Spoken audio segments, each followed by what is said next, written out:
after school deri në orën 16. Në radh parë themi një anët pozitive, se për të thënë anët negative kemi shumë kollaj.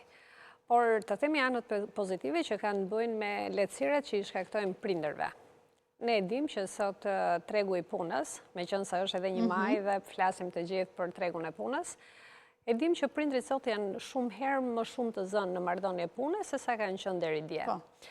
Nuk bëjnë vetëm një punë, por bëjnë 2 ose 3 punë njëkohësisht, që do të thotë kanë një orar të tezgjatur, ndodhen shumë pak brenda ambientit familjar dhe aq më pak në marrëdhënie me fëmijët e tyre, për t'i kontrolluar, për të qenë prezent, për t'i ndihmuar, për t'i mbështetur, sepse janë shumë element.